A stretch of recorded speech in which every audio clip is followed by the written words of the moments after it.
Hello विद्यार्थी मित्रों, welcome to our semester 2 mathematics 2। તમારો મેથેમેટિક્સ 2 હું અને રજની મેડમ લેવાના છીએ। તો આ મેથેમેટિક્સ 2 જે છે તમારો મેથ્સ 2 એનો સબ્જેક્ટ કોડ છે 3110015। તો આજના સેશનની અંદર માત્ર આપણે સિલેબસની વાત કરશું। સિલેબસમાં જે પણ યુનિટ છે એના વેઇટેજની વાત કરશું અને જે પણ યુનિટ છે એ જે તે ફેકલ્ટી લેવાના છે, કયું યુનિટ છે એ કયું ફેકલ્ટી લેવાના છે, કયા ફેકલ્ટી લેવાના છે અને મારા પોર્શનની અંદર કયા કયા યુનિટ્સ આવશે એ બધી વસ્તુનું આજે આપણે ડિસ્કશન કરવાના છીએ। ક્લિયર? તો આજના સેશનની અંદર આપણે વાત કરીએ મેથેમેટિક્સ 2ની અંદર, તો મેથેમેટિક્સ 2માં ટોટલ 6 યુનિટ્સ છે। 1, 2, 3, 4, 5 અને 6, ટોટલ 6 યુનિટ્સ છે। એમાં જે ફર્સ્ટ યુનિટ જે છે એ તમારું છે વેક્ટર કેલ્ક્યુલસ। વેક્ટર કેલ્ક્યુલસ જે આપણા પ્રોફેસર રજની મેડમ લેવાના છે, RHS। જો વેઇટેજની દ્રષ્ટિએ જોવા જઈએ તો આનું વેઇટેજ જે છે એ 20% આજુબાજુ છે, એટલે એક્ઝામની દ્રષ્ટિએ વેક્ટર કેલ્ક્યુલસ બહુ ઇમ્પોર્ટન્ટ યુનિટ છે। સેકન્ડ અને થર્ડ જે છે એ જે છે Laplace transform,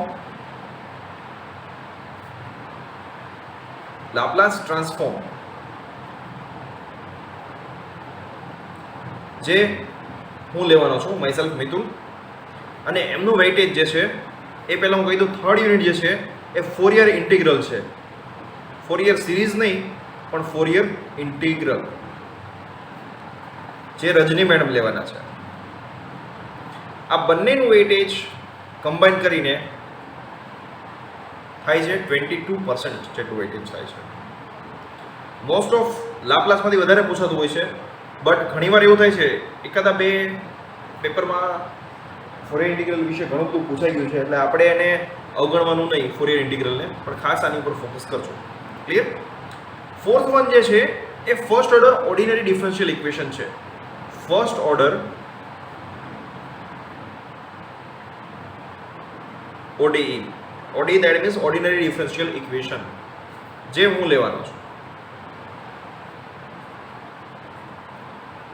ordinary differential equation, clear? અને એમનું વેઇટેજ છે I think near about 40 to 16% જેટલું છે। ફિફ્થ જે છે એ ખૂબ જ ઇમ્પોર્ટન્ટ યુનિટ છે, એમનું વેઇટેજ છે એ નિયર અબાઉટ 30 આજુબાજુ છે, 28-30 આજુબાજુ છે, બરાબર છે? સો એ છે હાયર ઓર્ડર ODE, જે રજની મેડમ લેવાના છે, અને એનું વેઇટેજ આજુબાજુ 26 આજુબાજુ ગણીએ આપણે। અને લાસ્ટ જે છે એ યુનિટ નંબર 4 અને 5 ઉપર ડિપેન્ડન્ટ છે, સિરીઝ સોલ્યુશન, જે મારે લેવાનું થશે, અને એનું વેઇટેજ પણ નિયર અબાઉટ 20 to 22% આજુબાજુ છે। એટલે જોવા જઈએ તો બધા જ યુનિટ જે છે એ સેમ વેઇટેજવાળા છે। હવે આમાં કેવું છે, ફર્સ્ટ યુનિટ જે છે એ તમારે કરવું પડશે, બરાબર છે? સેકન્ડ અને થર્ડ પણ કરવું પડશે। હવે જુઓ, બાકીના જે ત્રણ વધ્યા, બરાબર છે, બાકીના જે ત્રણ યુનિટ જે છે 4, 5 અને 6, આ ત્રણેય એકબીજા ઉપર ડિપેન્ડન્ટ છે। હવે તમારે 5 જો વ્યવસ્થિત કરવું હોય, બરાબર છે, 5 જો તમારે વ્યવસ્થિત કરવું હોય તો તમને 4 આવડવું જરૂરી છે। જો તમને 4 અને 5 આ બંને જો વ્યવસ્થિત આવડતા હોય તો તમે ડાયરેક્ટલી 6માં વ્યવસ્થિત રીતે સ્વિચ ઓવર થઈ શકો। ક્લિયર? એટલે આ જે છેલ્લા ત્રણ જે છે એ એકબીજા ઉપર ડિપેન્ડન્ટ છે। હવે આ 6 યુનિટમાં હું તમને પ્રી રિક્વિઝિટ કહી દઉં છું કે તમને એક તો ડેરિવેટિવ આવડવું જોઈએ, બરાબર છે? દરેક 6 યુનિટમાં પ્રી રિક્વિઝિશનમાં હું તમને કહું તો તમને એક ડેરિવેટિવ આવડવું જોઈએ, અથવા તો differentiation, whatever you say. Second things, તમને ઇન્ટિગ્રેશનનો પાયો તમારો મજબૂત હોવો જોઈએ। Clear? Logarithms rules, and fourth one trigonometry તમારું બેસ્ટ હોવું જોઈએ, ટ્રિગોનોમેટ્રી। આ 4 વસ્તુ તમને કમ્પલસરી વ્યવસ્થિત આવડવું જોઈએ. આ આની પ્રી રિક્વિઝિટ છે. તમે જ્યારે ડ્યુરિંગ ધ લેક્ચર્સ તમે જોશો ને તો વારંવાર ઇન્ટિગ્રેશન ને ડેરિવેટિવ તો હશે ને હશે જ, બરાબર છે. એટલે એમાં એવી કોઈ તમારે મનમાં મૂંઝવણ નહીં રાખવાની કે સર આ યુનિટમાં આ વસ્તુ ન કરીએ તો. એટલે ખાસ કરીને આ બધી જ વસ્તુ કરવી કમ્પલસરી છે, બરાબર છે. તો આ છે આપણો સિલેબસ મેથ્સ 2નો, અને કયું યુનિટ કોણ લેવાનું છે એ પણ મેં તમને સારી રીતે ડિસ્કશન કર્યું. કદાચ રજની મેડમ પણ એમના લેક્ચરમાં આ વસ્તુ ડિસ્કશન કરી શકે, બરાબર છે. પણ મારે આજે જોવા જઈએ તો પહેલા લેક્ચર હોવાથી મારે તમને આ બધી માહિતી આપવી જરૂરી છે. ક્લિયર? તો મારા પોર્શનની અંદર મેઇનલી જે જોવા જઈએ તો એક લાપ્લાસ છે, એક છે ફર્સ્ટ ઓર્ડર ડિફરન્શિયલ ઇક્વેશન છે, અને એક છે સિરીઝ સોલ્યુશન છે. આ 3 યુનિટ જે છે એ મારા દ્વારા કન્ડક્ટ થશે. ક્લિયર? આપણે જે સ્ટાર્ટ કરશું આપણા પોર્શનની અંદર એ લાપ્લાસ ટ્રાન્સફોર્મ છે, લાપ્લાસ ટ્રાન્સફોર્મ. ક્લિયર? તો આજે આપણે સ્ટાર્ટ કરીએ લાપ્લાસ ટ્રાન્સફોર્મ. હવે લાપ્લાસ ટ્રાન્સફોર્મ સ્ટાર્ટ કરીએ એ પહેલાં મેં તમને કીધું કે એટલી વસ્તુ તમને લાપ્લાસ તો શું તમારું મેથ્સ 2 સ્ટાર્ટ કરીએ એ પહેલાં તમને એટલી બેઝિક જે પ્રી રિક્વિઝિટ છે એના વિશે તમને અવેર હોવા જરૂરી છે. ક્લિયર? ખ્યાલ આવી ગયો? તો આપણે લાપ્લાસ ટ્રાન્સફોર્મમાં મૂવ થઈએ.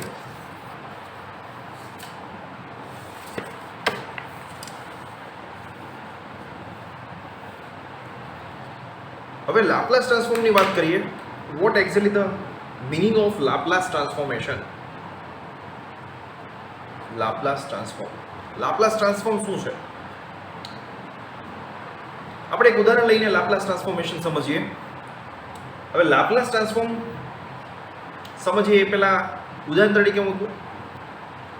માની લો કે તમારે એક ડોમેન એમાં છો, એ ડોમેનમાંથી તમારે બી ડોમેનમાં મૂવ થવું હોય તો એના માટેની જે ટ્રાન્સફોર્મેશન પ્રક્રિયા છે, એના માટેની જે ટ્રાન્સફોર્મેશન પ્રોસેસ જે છે એને આપણે ડિફાઇન કરીએ છીએ લાપ્લાસ ટ્રાન્સફોર્મ. શું ડિફાઇન કરીએ છીએ? Laplace transform. ખ્યાલ આવે છે?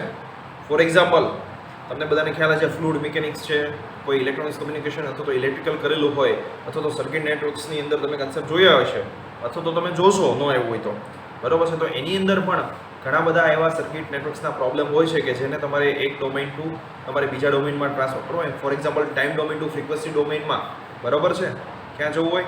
ટાઈમ ડોમેન ટુ તમારે ફ્રીક્વન્સી ડોમેનમાં મૂવ થવું હોય તો એના માટે આ લાપ્લાસ ટ્રાન્સફોર્મ બહુ જરૂરી બને છે.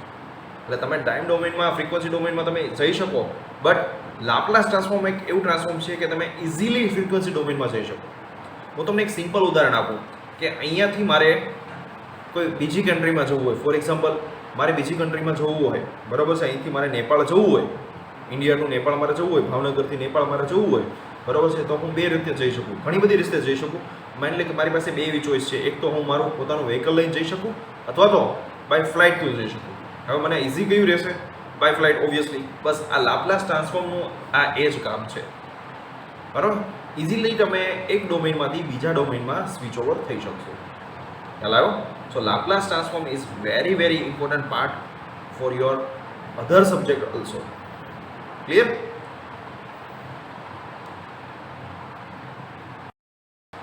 હવે આપણે જોવા જઈએ કે લાપ્લાસ ટ્રાન્સફોર્મેશનની ડેફિનેશન આપણે કઈ રીતે ડિફાઇન કરીએ છીએ. લાપ્લાસ ટ્રાન્સફોર્મેશન એ પહેલાં તો આપણે નોટેશન જોઈ લઈએ કે લાપ્લાસ ટ્રાન્સફોર્મેશન કઈ રીતે દર્શાવાય. તો લાપ્લાસ ટ્રાન્સફોર્મેશન દર્શાવવું હોય તો તમે એફ ઓફ એસ વડે પણ દર્શાવી શકો, બરોબર છે. મેં તમને કીધું એમ કે તમારી પાસે કોઈ ફ્રીક્વન્સી ટાઈમ ડોમેન ફંક્શન હોય એફ ઓફ ટી, એનું તમારે ફ્રીક્વન્સી ડોમેનમાં કન્વર્ઝન કરવું હોય તો તમે ત્યાં લાપ્લાસ ટ્રાન્સફોર્મેશન યુઝ કરો છો. સો એફ ઓફ ટીનું તમારે ટાઈમ ફ્રીક્વન્સી ડોમેનમાં કન્વર્ઝન કરીએ છીએ. દેટ ઇઝ ફ્રીક્વન્સી ડોમેન, અને આ જે t stand for time domain અને s stand for frequency domain. Clear? So now the notation for Laplace transformation આપણે એને ઘણી બધી રીતે દર્શાવી શકીએ છીએ. એક તો એફ ઓફ એસ છે, ઘણીવાર છે એ એફ બાર એસ પણ દર્શાવે છે, એફ બાર એસ વડે પણ દર્શાવી શકાય છે, અને ઘણી વખત એમને ફાઈ ઓફ એસ પણ દર્શાવે છે, બરાબર છે. અકોર્ડિંગ ટુ દેટ ઇક્વેશન આપણે નોટેશન જુદા જુદા લઈ શકીએ છીએ, બટ ફંક્શન તરીકે એસ હોય છે ઓલવેઝ, બરાબર છે. મીન્સ કે આપણી પાસે ટાઈમ ડોમેન ટાઈમ ડોમેન ફંક્શનનું આપણે ફ્રીક્વન્સી ડોમેન ફંક્શનમાં કન્વર્ઝન કરીએ છીએ by using the Laplace transformation. તો આ હતું એમનું નોટેશન. ક્લિયર? હવે વાત કરીએ એમની ડેફિનેશન. તો મારે લાપ્લાસ ટ્રાન્સફોર્મેશન કઈ રીતે ડિફાઇન કરવું? How to define the Laplace transformation? Clear? So Laplace transformation, if f of t is a time domain function, then Laplace transform of f of t is defined as integration from 0 to infinite e raised to minus st f of t dt. આ લાપ્લાસ ટ્રાન્સફોર્મની definition છે. બરાબર છે? Laplace transform of F of T is equal to integration from 0 to infinite e raise to minus S T F of T DT. હવે કેવું થશે? એક્ઝામ્પલમાં તમને એફ ઓફ ટી ફંક્શન આપી દીધેલું છે. જે એફ ઓફ ટી ફંક્શનનું તમને ટ્રાન્સફોર્મ કરવાનું છે એ ફંક્શનની વેલ્યુ તમારે અહીંયા પુટ કરવાની રહેશે. એ કોન્સ્ટન્ટ પણ હોઈ શકે, એ ફંક્શન ઓફ ટી પણ હોઈ શકે, બરાબર છે? એ કંઈ પણ હોઈ શકે. બટ અકોર્ડિંગ ટુ ધેટ તમારે એનું ઇન્ટિગ્રેશન કરી અને ફાઇનલ એનું સોલ્યુશન ફાઇન્ડ કરવાનું છે. ધેર સોલ્યુશન જે છે એ એસના ફોર્મમાં મળશે. That is function of S. So that's why આપણે એવું લખીએ છીએ કે F of S is equal to Laplace of F of T. Laplace of F of T. આ કેપિટલ એલ છે. Capital L stands for Laplace. Clear? So F of S is equal to પણ તમે આને લખી શકો છો F of S. કેમ? તો ફાઇનલ જે આન્સર મળે છે એ તમને એસના ફોર્મમાં આન્સર મળે છે. That is function of S or you can say function off frequency. Clear? Move થઈએ આપણે આગળ. એક ઉદાહરણ લઈએ એટલે તમને ખ્યાલ આવશે કે આપણે લાપ્લાસ ટ્રાન્સફોર્મેશન કઈ રીતે કરીએ છીએ. Clear?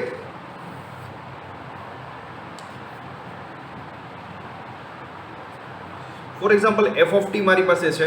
F of T is equal two 3a where a is constant.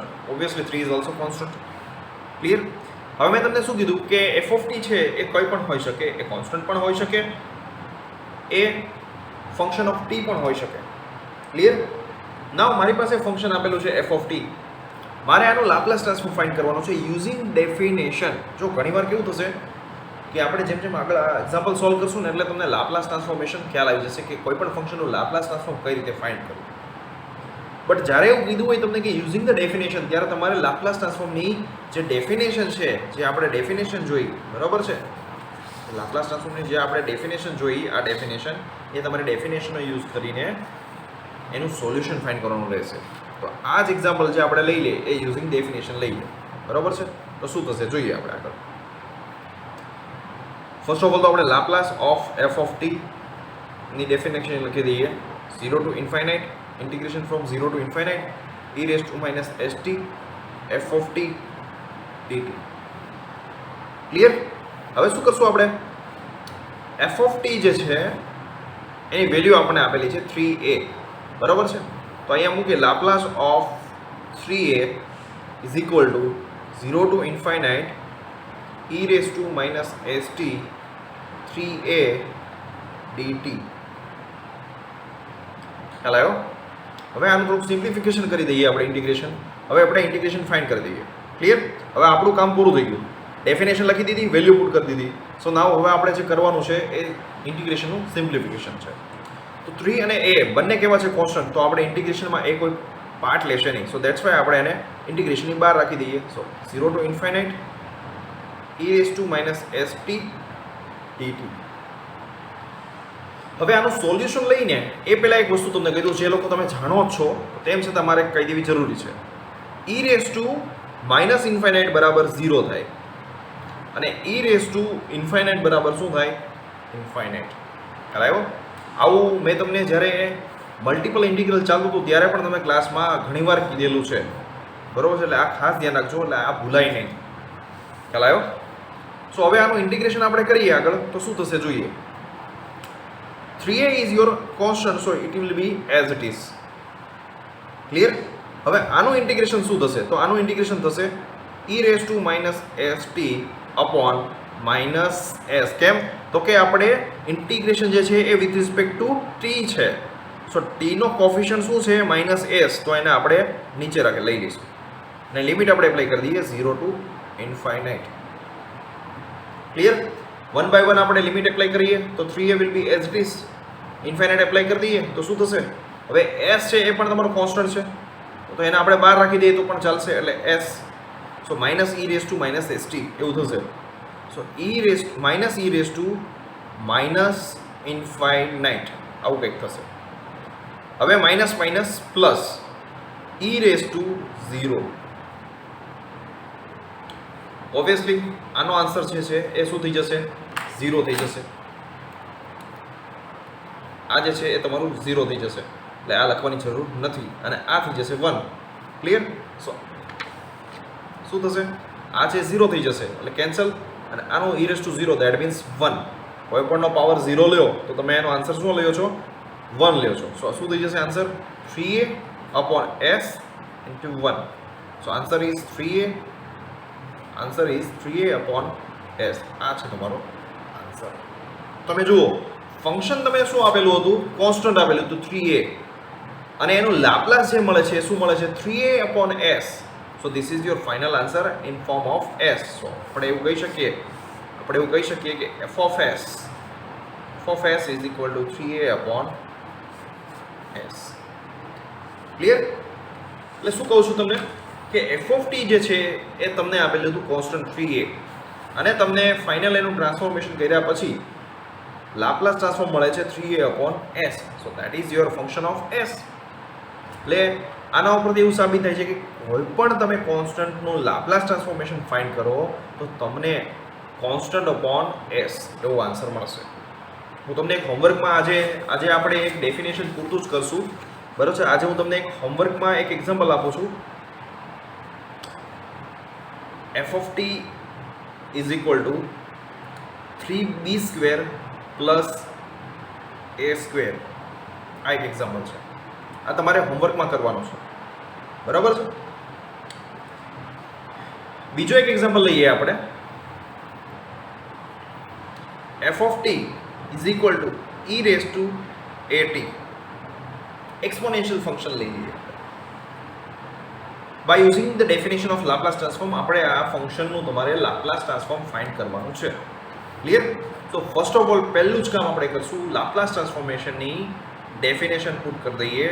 આ પહેલું સ્ટેપ હંમેશા રહેવું જોઈએ. So integration from 0 to infinite e raise to -st f of t dt. આ પહેલું સ્ટેપ હંમેશા હોવું જોઈએ. જ્યારે તમને બાય યુઝિંગ ધ ડેફિનેશન કીધું હોય ત્યારે તમારે ડેફિનેશન લખી દેવાની.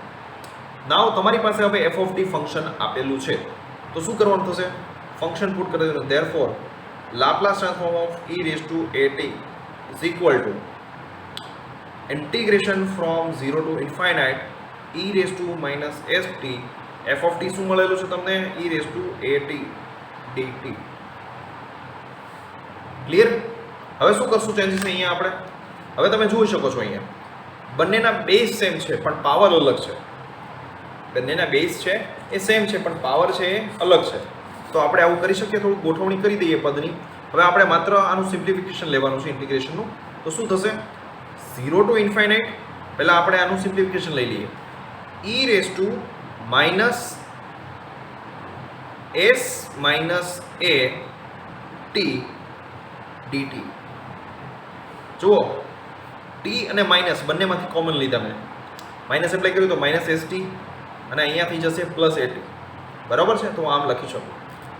ક્લિયર? જો ન ખ્યાલ આવે તો આનું રિવર્સ પ્રોસેસ કરો, માઇનસ અંદર એપ્લાય કરી દો અને t અંદર મલ્ટીપ્લાય કરી દો, એટલે તમને ઓરિજિનલ ફંક્શન જે છે એ મળી જશે. ખ્યાલ આવ્યો? સો અહીંયા મને ફંક્શન આ રીતે મળી જાય છે. હવે આ ઇન્ટિગ્રેશન છે એ વિથ રિસ્પેક્ટ ટુ t છે. તો અહીંયા પણ સેમ આગળ જે આપણે પ્રોસેસ કરી હતી એ જ રીતે અહીંયા કરવાનું છે. તો અહીંયા શું થશે? તમારું integration with respect two t છે, બરાબર છે? વિથ રિસ્પેક્ટ ટુ t છે. સો t નો કોફિશિયન્ટ શું છે? -s - a એવું કંઈક છે. તો આનો આન્સર આવો કંઈક આવશે. e raise to -s - a t upon -s - a 0 to infinite. Sorry. ખ્યાલ આવ્યો? સો આ ટીનો કોફિશિયન્ટ આપણે નીચે લખીએ છીએ. હવે જ્યારે આપણે ડેરિવેટિવ કરીએ ને ત્યારે આપણે કોફિશિયન્ટ હોય છે બરાબર છે એ આપણે મલ્ટીપ્લાયમાં લખીએ છીએ, અને જ્યારે ઇન્ટિગ્રેશન હોય છે ત્યારે આપણે કોફિશિયન્ટ છે એ ડિનોમિનેટરમાં લખીએ છીએ. આ ખાસ આ બધી નાની નાની બાબત ખાસ ધ્યાનમાં રાખવાની. ક્લિયર? હવે આનું ઇન્ટિગ્રેશન હવે આપણે અંદર મલ્ટીપ્લાય કરી દઈએ તો અહીંયા ઇન્ફાઇનાઇટ આગળના એક્ઝામ્પલ મુજબ ઇન્ફાઇનાઇટ એપ્લાય કરશું તો e raise to minus infinite થશે, તો એ પાર્ટ 0 થઈ જશે. આ માઇનસ પણ લાગુ પડશે જ. અને 0 એપ્લાય કરશું તો e raise to 0 upon s minus a થઈ જશે. બરાબર? એટલે આવું કંઈક થશે. e raise to minus infinite upon s minus a plus e raise to 0 s minus a. આવું કાંઈક થઈ જશે. જુઓ હવે આ પોર્શન આખો 0 અપોન દઈશ એટલે આખો પોર્શન જતો રહેશે. તો e રેઝ ટુ 0 એટલે શું થઈ જશે? 1. So 1 upon s minus a. આવું થઈ જશે. સો આપણું ફાઇનલ જે લાપ્લાસ ટ્રાન્સફોર્મ છે, Laplace transform of f of t is equal to Laplace transform of e raise to at બરાબર આપને શું મળે છે? 1 upon s minus a. That is your f of s. બરાબર છે? તો આજનું એક હોમવર્કની અંદર બીજો એક એક્ઝામ્પલ હું તમને આપું છું.